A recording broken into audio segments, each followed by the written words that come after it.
श्री वाहिगुरु सतनाम श्री वाहिगुरु सतनाम।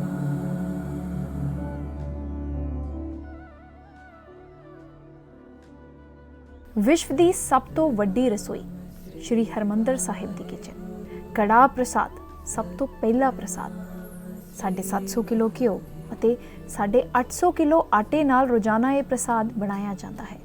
विसाखी ते ये क्वांटिटी दुगनी हो जाती है। ड्राई मिक्सचर नाल बनाए पिन्नी प्रसाद ते रोजाना 8000 पैकेट तैयार किए जाते हैं। हुण तुहानूं दसदे हां उत्थे रोजाना तैयार हुंदे लंगर बारे। इस कम्युनिटी किचन विच हज़ारां दी गिणती विच श्रद्धालु 2 लाख तो वध रोटियां बनाउंदे हन। इस तो इलावा 3 फुली आटोमैटिक मशीनां भी हैं जो ये काम करदियां हन। यह तीनों मशीनां मिल के 11000 रोटियां 1 घंटे विच बना सकदियां हन। कुल मिला के रोटियां लई 10000 किलो आटा रोजाना इस्तेमाल होंदा है। गल करिए दालां ते सब्जियां दी तां हर रोज़ 5000 किलो सब्जियां बनाईयां जांदियां हन। इस मैगा किचन विच 550 सेवादारां नूं पक्के तौर ते तनख्वाह ते रखिया गया है। इन्हां विचों कुछ बहुत पुराने अते बजुर्ग सेवादार भी हैं। इन्हां तो इलावा रोज़ हज़ारां ही लोग अपनी शरधा मुताबक भी लंगर की सेवा करते हैं। दिलचस्प गल यह है कि इत्थे हर रोज़ का मैन्यू इक्को जिहा नहीं होंदा। हर रोज़ तुहानूं नवा खाण नूं मिलता है। कड़ाए इन्ने विशाल हैं कि एक कड़ाए 'च एक बार 250 तो 300 किलो दाल सब्जी बनाई जा सकती है। लंगर हाल विच एक समय 5000 लोगों के बैठण की व्यवस्था है। महाराजा रणजीत सिंह ने वड्डी मात्रा विच हरमंदर साहिब उत्ते सोना चढ़ाउण दा काम कीता सी। अज दी तरीक दे विच 750 किलो सोना इस इमारत उत्ते लग्या होया है। हुण असीं गल करांगे श्री हरमंदर साहिब दे इतिहास बारे।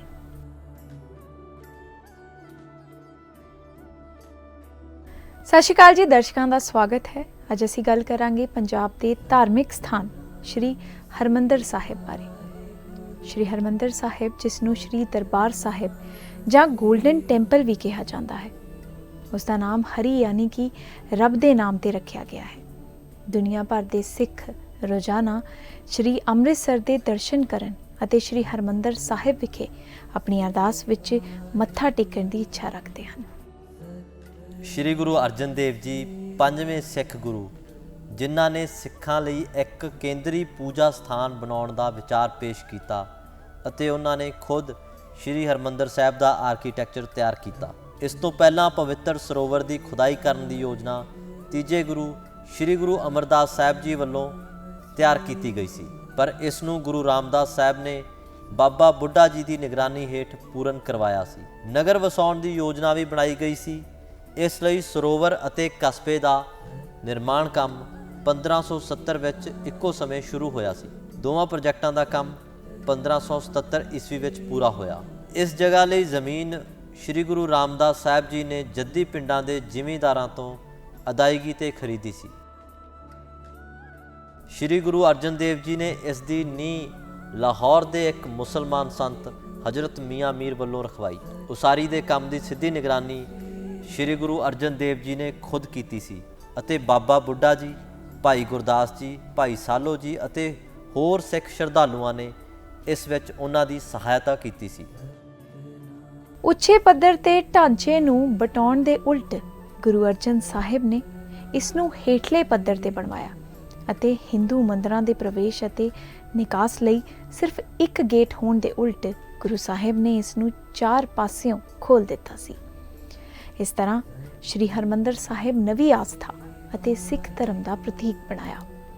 ਗੁਰੂ ਸਾਹਿਬ ਨੇ ਜਾਤ-ਪਾਤ, ਨਸਲ, ਲਿੰਗ ਅਤੇ ਧਰਮ ਦੇ ਭੇਦਭਾਵ ਤੋਂ ਬਿਨਾਂ ਇਸ ਨੂੰ ਹਰ ਵਿਅਕਤੀ ਲਈ ਪਹੁੰਚਯੋਗ ਬਣਾਇਆ। ਇਮਾਰਤ ਦਾ ਕੰਮ ਭਾਦੋ ਸਦੀ ਪਹਿਲੀ 1661 ਵਿਕਰਮੀ ਸੰਵਤ ਅਨੁਸਾਰ 1601 ਈਸਵੀ ਵਿੱਚ ਪੂਰਾ ਹੋਇਆ। ਸ਼੍ਰੀ ਗੁਰੂ ਅਰਜਨ ਦੇਵ ਜੀ ਨੇ ਸ਼੍ਰੀ ਹਰਮੰਦਰ ਸਾਹਿਬ ਵਿੱਚ ਗੁਰੂ ਗ੍ਰੰਥ ਸਾਹਿਬ ਦੀ ਸਥਾਪਨਾ ਕੀਤੀ ਅਤੇ ਬਾਬਾ ਬੁੱਢਾ ਜੀ ਨੂੰ ਪਹਿਲਾ ਗ੍ਰੰਥੀ ਭਾਵ ਗੁਰੂ ਗ੍ਰੰਥ ਸਾਹਿਬ ਦਾ ਪਾਠਕ ਨਿਯੁਕਤ ਕੀਤਾ। ਇਸ ਘਟਨਾ ਤੋਂ ਬਾਅਦ ਇਸ ਨੂੰ ਅਥ ਸੱਤ ਤੀਰਥ ਦਾ ਦਰਜਾ ਪ੍ਰਾਪਤ ਹੋਇਆ। ਹੁਣ ਸਿੱਖ ਕੌਮ ਦਾ ਆਪਣਾ ਤੀਰਥ ਸਥਾਨ ਸੀ। ਸ਼੍ਰੀ ਹਰਮੰਦਰ ਸਾਹਿਬ 67 ਸਕੁਆਇਰ ਫੁੱਟ ਦੇ ਪਲੇਟਫਾਰਮ ਤੇ ਸਰੋਵਰ ਦੇ ਕੇਂਦਰ ਵਿੱਚ ਬਣਿਆ ਹੋਇਆ ਹੈ। ਇਸ ਦੇ ਪੂਰਬ, ਪੱਛਮ, ਉੱਤਰ ਅਤੇ ਦੱਖਣ ਵੱਲ ਇੱਕ ਇੱਕ ਦਰਵਾਜ਼ਾ ਹੈ। ਦਰਸ਼ਨੀ ਡਿਓੜੀ ਕਾਜ਼ਵੇ ਦੇ ਕੰਢੇ ਤੇ ਖੜੀ ਹੈ। ਆਰਸ਼ ਦੇ ਦਰਵਾਜ਼ੇ ਦਾ ਫਰੇਮ ਲਗਭਗ 10 ਫੁੱਟ ਉਚਾਈ, ਚੌੜਾਈ ਅਤੇ 8 ਫੁੱਟ 6 ਇੰਚ ਹੈ। ਦਰਵਾਜ਼ਿਆਂ ਨੂੰ ਕਲਾਤਮਕ ਸ਼ੈਲੀ ਨਾਲ ਸਜਾਇਆ ਗਿਆ ਹੈ। ਇਹ ਕਾਜ਼ਵੇ ਪੁਲ ਤੇ ਖੁੱਲ੍ਹਦਾ ਹੈ ਜੋ ਸ਼੍ਰੀ ਹਰਮੰਦਰ ਸਾਹਿਬ ਜੀ ਦੀ ਮੁੱਖ ਇਮਾਰਤ ਵੱਲ ਜਾਂਦਾ ਹੈ। ਇਸ ਦੀ ਲੰਬਾਈ 202 ਫੁੱਟ ਅਤੇ ਚੌੜਾਈ 21 ਫੁੱਟ ਹੈ। ਇਹ ਪੁਲ 13 ਫੁੱਟ ਚੌੜੇ ਪਰਿਕਰਮਾ ਮਾਰਗ ਨਾਲ ਜੁੜਿਆ ਹੋਇਆ ਹੈ। ਇਹ ਮੁੱਖ ਸਥਾਨ ਦੇ ਦੁਆਲੇ ਘੁੰਮਦਾ ਹੈ ਅਤੇ ਇਹ ਹਰ ਕੀ ਪੌੜੀ ਵੱਲ ਜਾਂਦਾ ਹੈ। ਹਰ ਕੀ ਪੌੜੀ ਦੀ ਪਹਿਲੀ ਮੰਜ਼ਿਲ ਤੇ ਗੁਰੂ ਗ੍ਰੰਥ ਸਾਹਿਬ ਦਾ ਪਾਠ ਨਿਰੰਤਰ ਚੱਲਦਾ ਰਹਿੰਦਾ ਹੈ। ਸ਼੍ਰੀ ਹਰਮੰਦਰ ਸਾਹਿਬ ਦਾ ਮੁੱਖ ਢਾਂਚਾ ਕਾਰਜਸ਼ੀਲ ਅਤੇ ਤਕਨੀਕੀ ਤੌਰ ਤੇ 3 ਮੰਜ਼ਲਾ ਹੈ। ਪਹਿਲੀ ਮੰਜ਼ਿਲ ਦੇ ਸਿਖਰ ਤੇ 4 ਫੁੱਟ ਉੱਚੇ ਪਰਦੇ ਤੇ 4 ਪਾਸੇ 4 ਮਮਤੇ ਹਨ ਅਤੇ ਮੁੱਖ ਪਾਵਨ ਸਥਾਨ ਦੇ ਕੇਂਦਰੀ ਹਾਲ ਦੇ ਬਿਲਕੁਲ ਸਿਖਰ ਤੇ ਤੀਜੀ ਮੰਜ਼ਿਲ ਚੜ੍ਹਦੀ ਹੈ। ਇਹ ਇੱਕ ਛੋਟਾ ਵਰਗਾਕਾਰ ਕਮਰਾ ਹੈ ਅਤੇ ਇਸ ਵਿੱਚ 3 ਦਰਵਾਜ਼ੇ ਹਨ। ਇੱਥੇ ਗੁਰੂ ਗ੍ਰੰਥ ਸਾਹਿਬ ਦਾ ਪਾਠ ਵੀ ਕੀਤਾ ਜਾਂਦਾ ਹੈ। ਇਹਦੀ ਆਰਕੀਟੈਕਚਰ ਮੁਸਲਮਾਨਾਂ ਅਤੇ ਹਿੰਦੂਆਂ ਦੇ ਨਿਰਮਾਣ ਕਾਰਜ ਦੇ ਤਰੀਕੇ ਦੇ ਵਿਚਕਾਰ ਇੱਕ ਵਿਲੱਖਣ ਸਦਭਾਵਨਾ ਨੂੰ ਦਰਸਾਉਂਦੀ ਹੈ ਅਤੇ ਇਸ ਨੂੰ ਦੁਨੀਆ ਦਾ ਸਭ ਤੋਂ ਵਧੀਆ ਆਰਕੀਟੈਕਚਰ ਨਮੂਨਾ ਮੰਨਿਆ ਜਾਂਦਾ ਹੈ। ਅਕਸਰ ਇਹ ਹਵਾਲਾ ਦਿੱਤਾ ਜਾਂਦਾ ਹੈ ਕਿ ਇਸ ਆਰਕੀਟੈਕਚਰ ਨੇ ਭਾਰਤ ਵਿੱਚ ਕਲਾ ਦੇ ਇਤਿਹਾਸ ਵਿੱਚ ਆਰਕੀਟੈਕਚਰ ਦਾ ਇੱਕ ਸੁਤੰਤਰ ਸਿੱਖ ਸਕੂਲ ਬਣਾਇਆ ਹੈ। ਇੱਥੇ ਇਹ ਦੱਸਣਯੋਗ ਹੈ ਕਿ ਦਰਬਾਰ ਸਾਹਿਬ ਦੇ ਵਿੱਚ ਸੋਨੇ ਦੀ ਸੇਵਾ ਮਹਾਰਾਜਾ ਰਣਜੀਤ ਸਿੰਘ ਵੱਲੋਂ ਲਗਭਗ 196 ਸਾਲ ਪਹਿਲਾਂ ਕਰਵਾਈ ਗਈ ਸੀ, ਜਦੋਂ ਉਹਨਾਂ ਨੇ ਇਸ ਸੇਵਾ ਕਰਵਾਉਣ ਲਈ ਤਕਰੀਬਨ 16.5 ਲੱਖ ਰੁਪਏ ਦਾਨ ਵਿੱਚ ਦਿੱਤੇ ਸਨ।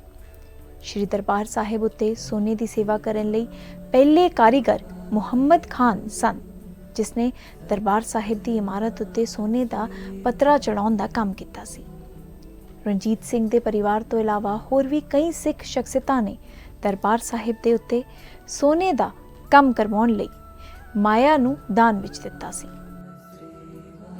ਪਰ 1984 ਵਿੱਚ ਹੋਏ ਆਪਰੇਸ਼ਨ ਬਲੂ ਸਟਾਰ ਕਾਰਨ ਦਰਬਾਰ ਸਾਹਿਬ ਦੀ ਇਮਾਰਤ ਬੁਰੀ ਤਰ੍ਹਾਂ ਨੁਕਸਾਨੀ ਗਈ ਸੀ, ਜਿਸ ਕਾਰਨ ਸਿੱਖਾਂ ਦੇ ਮਨਾਂ ਨੂੰ ਬਹੁਤ ਭਾਰੀ ਸੱਟ ਵੱਜੀ ਸੀ। ਪਰ ਇਸ ਦੇ ਬਾਵਜੂਦ ਸਿੱਖ ਸੰਸਥਾਵਾਂ ਨੇ ਸ਼੍ਰੀ ਹਰਮੰਦਰ ਸਾਹਿਬ ਦੀ ਨੁਕਸਾਨੀ ਗਈ ਇਮਾਰਤ ਤੇ ਮੁੜ ਤੋਂ ਸੋਨੇ ਦਾ ਪੱਤਰਾ ਚੜਵਾਉਣ ਦਾ ਕੰਮ ਸ਼ੁਰੂ ਕਰਵਾਇਆ ਅਤੇ ਇਹ ਕੰਮ ਅਪ੍ਰੈਲ 1999 ਵਿੱਚ ਸੰਪੂਰਨ ਹੋ ਗਿਆ ਸੀ। ਸ਼੍ਰੀ ਹਰਮੰਦਰ ਸਾਹਿਬ ਦੇ ਸਾਹਮਣੇ ਅਕਾਲ ਤਖਤ ਸਾਹਿਬ ਸੁਸ਼ੋਭਿਤ ਹੈ। ਅਕਾਲ ਤਖਤ ਸਾਹਿਬ ਨੂੰ ਸਿੱਖਾਂ ਦੀ ਸਰਬ ਉੱਚ ਸੀਟ ਵੀ ਕਿਹਾ ਜਾਂਦਾ ਹੈ, ਜਿਸ ਦੀ ਸਥਾਪਨਾ 6ਵੇਂ ਗੁਰੂ ਸ਼੍ਰੀ ਗੁਰੂ ਹਰਗੋਬਿੰਦ ਸਾਹਿਬ ਜੀ ਨੇ ਕੀਤੀ ਸੀ। ਸ਼੍ਰੀ ਗੁਰੂ ਹਰਗੋਬਿੰਦ ਜੀ ਇਸ ਉੱਤੇ ਬੈਠ ਕੇ ਸਿੱਖ ਪੰਥ ਨੂੰ ਸੰਦੇਸ਼ ਦਿਆ ਕਰਦੇ ਸਨ। ਮੌਜੂਦਾ ਸਮੇਂ ਦੇ ਵਿੱਚ ਵੀ ਜਥੇਦਾਰ ਅਕਾਲ ਤਖਤ ਸਿੱਖ ਕੌਮ ਨੂੰ ਇੱਥੇ ਸੰਦੇਸ਼ ਦਿੰਦੇ ਹਨ।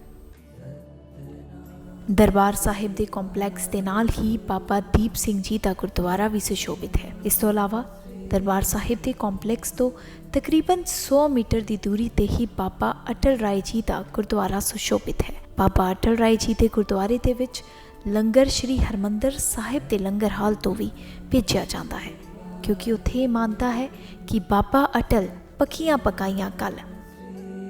ਅਕਾਲ ਸ਼ਬਦ ਦਾ ਅਰਥ ਹੈ ਸਮਾਂ ਰਹਿਤ, ਜੋ ਅਕਸਰ ਸਰਵ ਸ਼ਕਤੀਮਾਨ ਪਰਮਾਤਮਾ ਲਈ ਵਰਤਿਆ ਜਾਂਦਾ ਹੈ, ਅਤੇ ਤਖਤ ਦਾ ਅਰਥ ਹੈ ਇੱਕ ਸਿੰਘਾਸਨ ਜਿੱਥੇ ਰਾਜੇ ਬਾਦਸ਼ਾਹ ਬੈਠਦੇ ਸਨ। ਇਸ ਲਈ ਅਕਾਲ ਤਖਤ ਦਾ ਭਾਵ ਹੈ ਸਰਬ ਸ਼ਕਤੀਮਾਨ ਦਾ ਸਿੰਘਾਸਨ।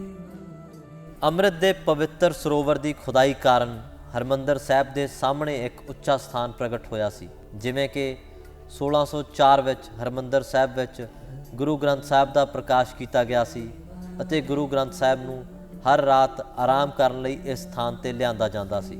ਸ਼੍ਰੀ ਗੁਰੂ ਅਰਜਨ ਦੇਵ ਜੀ ਗੁਰੂ ਗ੍ਰੰਥ ਸਾਹਿਬ ਦੀ ਛਤਰ ਛਾਇਆ ਹੇਠ ਹੀ ਆਰਾਮ ਕਰਦੇ ਸਨ।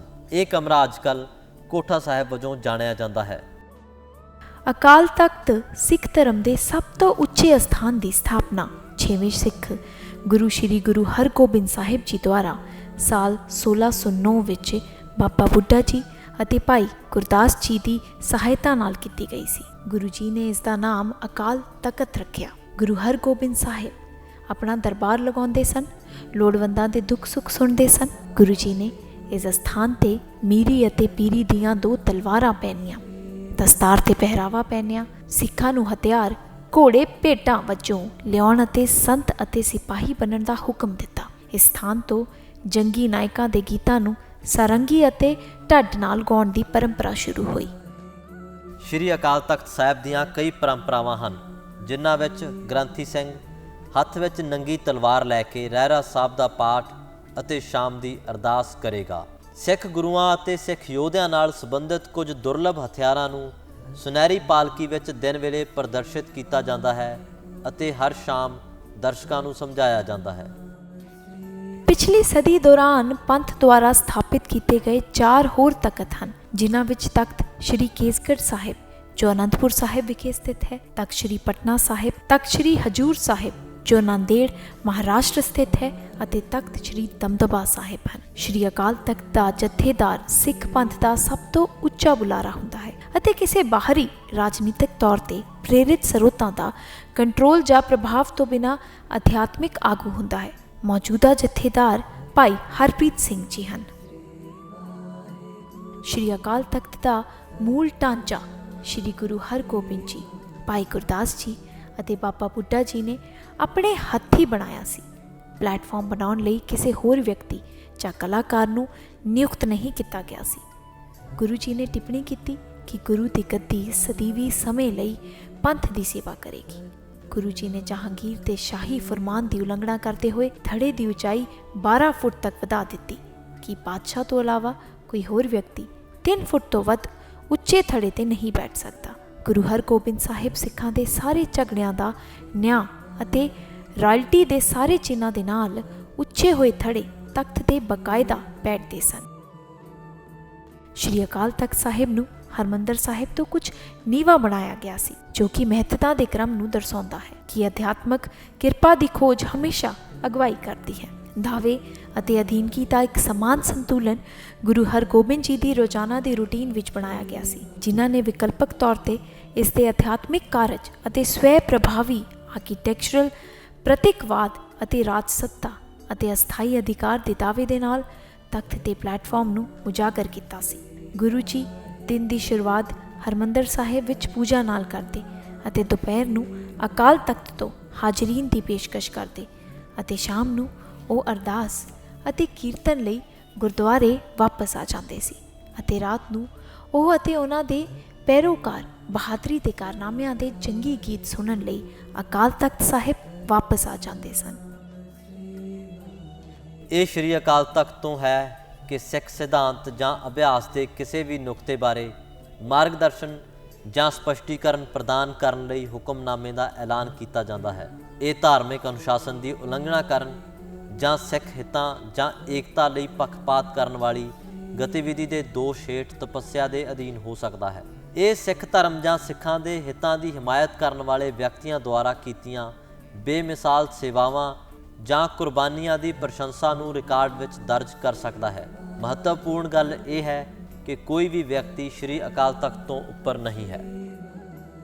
ਇੱਕ ਵਾਰ ਸਰਬੱਤ ਖਾਲਸਾ ਸ਼੍ਰੀ ਅਕਾਲ ਤਖਤ ਸਾਹਿਬ ਤੇ ਮਿਲਿਆ ਅਤੇ ਮਹਾਰਾਜਾ ਰਣਜੀਤ ਸਿੰਘ ਨੂੰ ਉਸ ਦੇ ਕੁਕਰਮਾਂ ਲਈ ਉਸ ਦੀ ਪਿੱਠ ਤੇ ਕੁਝ ਕੋੜਿਆਂ ਨਾਲ ਸਜ਼ਾ ਦੇਣ ਦਾ ਫੈਸਲਾ ਕੀਤਾ। ਰਣਜੀਤ ਸਿੰਘ ਦੇ ਵਿਚਲੇ ਗੁਰਸਿੱਖ ਨੇ ਅਨੁਸ਼ਾਸਨ ਵਿੱਚ ਸਮਰਪਣ ਕਰ ਦਿੱਤਾ ਅਤੇ ਸਜ਼ਾ ਪ੍ਰਾਪਤ ਕਰਨ ਲਈ ਆਪਣੇ ਆਪ ਨੂੰ ਅਕਾਲ ਤਖਤ ਵਿਖੇ ਪੇਸ਼ ਕੀਤਾ।